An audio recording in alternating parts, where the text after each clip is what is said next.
In a previous video, I summarized the scientific evidence proving that wearing a mask is not risk-free. There are very real dangers. I have no doubt that masks will kill some of the people who wear them. Indeed, there's evidence that people have already died as a result of wearing masks. And yet, despite the very real dangers, and in the absence of any convincing evidence showing that masks are of value, a number of governments have made wearing them compulsory on public transport and in many public places.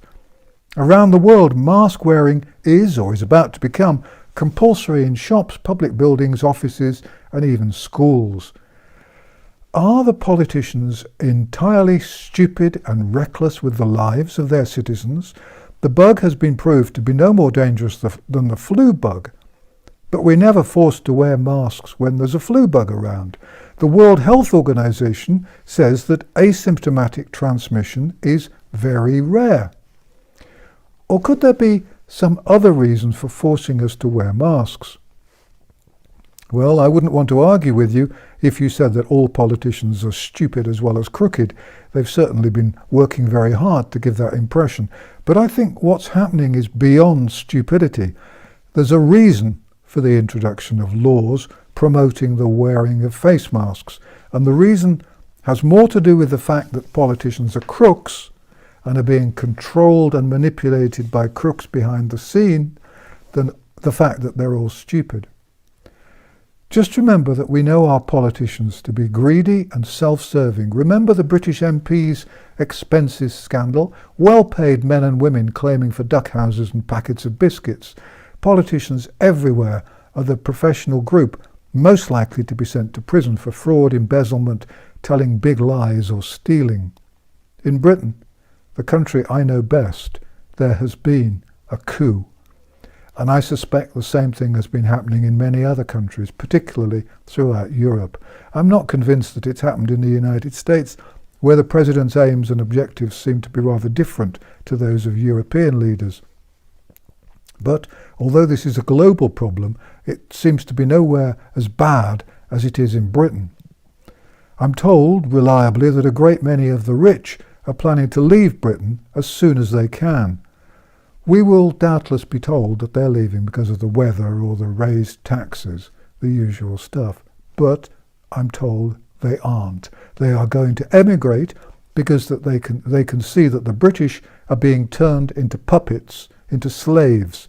Comrade Boris and the rest of his rag-bag government can do whatever they like with the country. There is no effective opposition. The emergency bill, which was passed, remember, days after the bug was officially downgraded to flu status, has given Comrade Boris and his advisors the power to do whatever they want.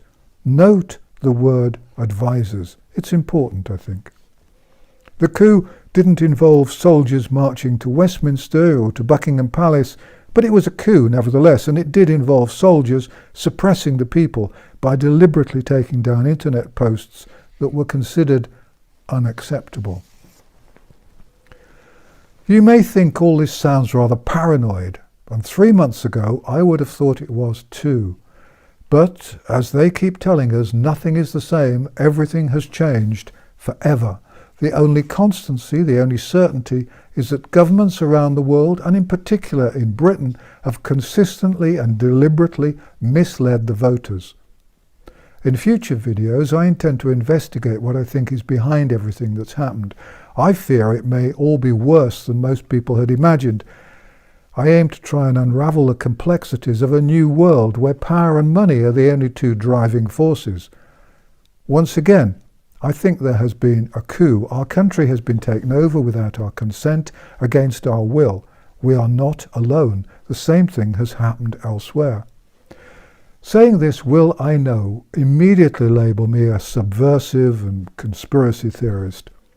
But the real irony is that the people who've taken over our world are really the conspiracy theorists. As I explained in a previous video, a conspiracy theorist is someone who believes in something that the majority don't believe in. And since the majority in Britain no longer believe that our lives are being threatened by a deadly plague-like bug, Boris Johnson's government and its advisers are the conspiracy theorists, as indeed are those in the mainstream media who support them and who've been bought for a few quids worth of advertising. Many are now too afraid to say that they no longer believe in the potency of the bug. But the word is spreading fast, and I believe that those of us who no longer believe the government are in the majority. For weeks the government has taken advantage of the fact that the country has been divided into two. They have used the age-old trick of divide and conquer. But I fear that for their sake, that they're losing that battle. I don't believe that the takeover of our world was fortuitous or serendipitous, and nor do I believe that it was plain opportunism. And so, as Sherlock Holmes might have said, when you have excluded all the possibles, the only thing left is the impossible. The whole thing was planned. And it has, I suspect, been planned for a long time, for years. Bit by bit, our freedom and our privacy have been taken away. Gradually, almost imperceptibly, our rights have disappeared and the state has grown larger and ever more intrusive.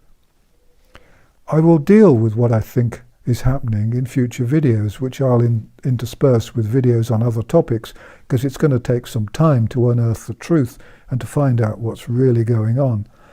But today I want to stick with why they want us to wear masks, when there doesn't seem to be any need to wear them, when there's no medical evidence that they do any good, but there's real evidence that they do harm. The death rate from the bug has fallen considerably in recent weeks. Most of the really vulnerable people have already died. The authorities have successfully cleaned out care homes and exterminated a good chunk of the population receiving pensions. I wonder how much money that has saved the Treasury. Moreover, the lockdown is now killing so many people that even if the number dying from the bug were to double in the next month, the total would still not come anywhere near to the total who die every year from the flu, when you add on the number who've died because of the lockdown. Mental illness, anxiety and depression will be the new pandemics. The government admits that the number dying from the ordinary flu has fallen. What a surprise that is. But they cannot tell us how many have committed suicide, since we were all put under house arrest. They can, on the other hand, seem to be able to tell us precisely how many people died of the plague in Birmingham last Wednesday afternoon, and they're controlling the figures so effectively and so precisely that they can probably tell us exactly how many people are going to die in Birmingham next Wednesday afternoon. If there's a second wave of infections, then we can be damn sure it'll be deliberate. Bugs of this kind usually become weaker with time and far less virulent in warm weather. Over recent years, we've seen our privacy and our freedom gradually disappearing. Our rights have all but disappeared as the state has taken over responsibility for everything we do. We have seen the truth suppressed, and we've seen those who dare to speak out demonized, monstered, and silenced. We've seen the introduction of smart meters for electricity so that they can cut off our energy supplies whenever they want to. The elderly have been steadily attacked and blamed for everything wrong with our society.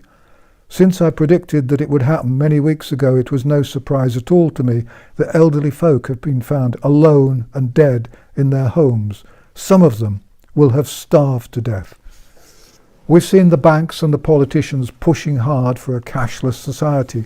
Our broadcasters, particularly the BBC, produce an unending mixed diet of garbage and lies. The BBC produces dumbed-down programmes and propaganda.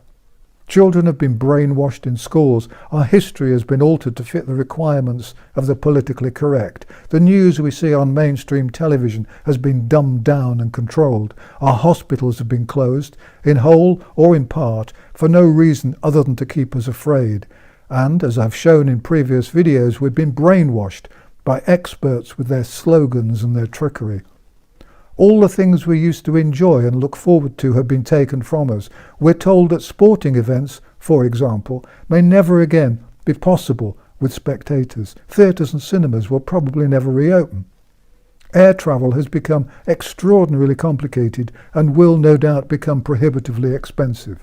The closure of public loos means that town centres will die. We're told that churches are being closed and bishops are being sacked. We're being turned into a nation of drudges, broken and nervous and filled with uncertainties. And that takes us back to the masks. Why are we being told that we must wear masks, which will be especially uncomfortable in the hot weather? Well, I believe it's partly to weaken us. Wearing masks for extended periods will make us sick and probably make us more vulnerable to illness.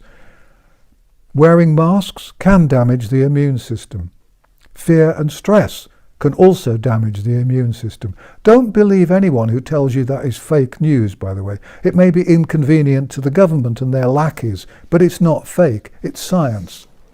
In my first video about masks, I quoted the medical evidence, proving that it's anything but fake news.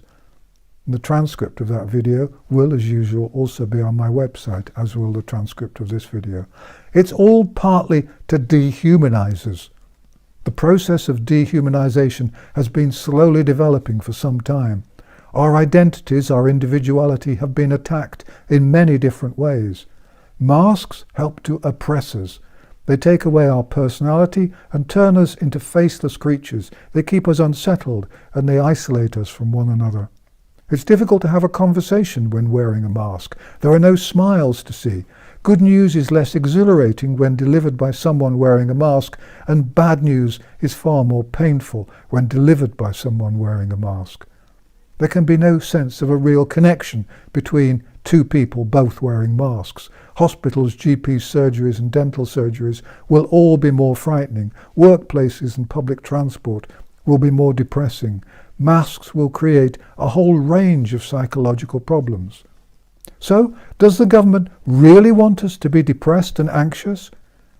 Yes, they do, because they're breaking us down. It's the next part of the brainwashing process, which I've already described in detail in a previous video. Please watch it if you haven't already done so. They want to keep us terrified. Masks are scary in themselves. Robbers and bandits wear masks, but there's more to it than that. The idea is to keep us aware of the danger that's alleged to be around, and to increase our sense of fear, and therefore our sense of obedience. By forcing us to wear masks, they're making us more afraid, and so they can control us more effectively. I don't believe we're being told to wear masks so that we'll be safer, but I do believe we're being told to wear masks to keep us weaker and more fearful. Thank you for watching my video. Please ask everyone you know to watch the videos or visit the website. Thank you for watching An Old Man in a Chair again, and thank you for your support and for your encouragement.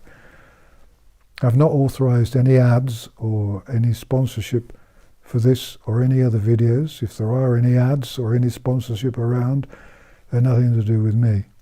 My website, www.vernoncoleman.com, has loads of articles on all sorts of subjects. Please subscribe to this channel, because some of the videos have a tendency to be difficult to find, though I have no idea why. And please spread the truth as widely as you can. Thank you for watching.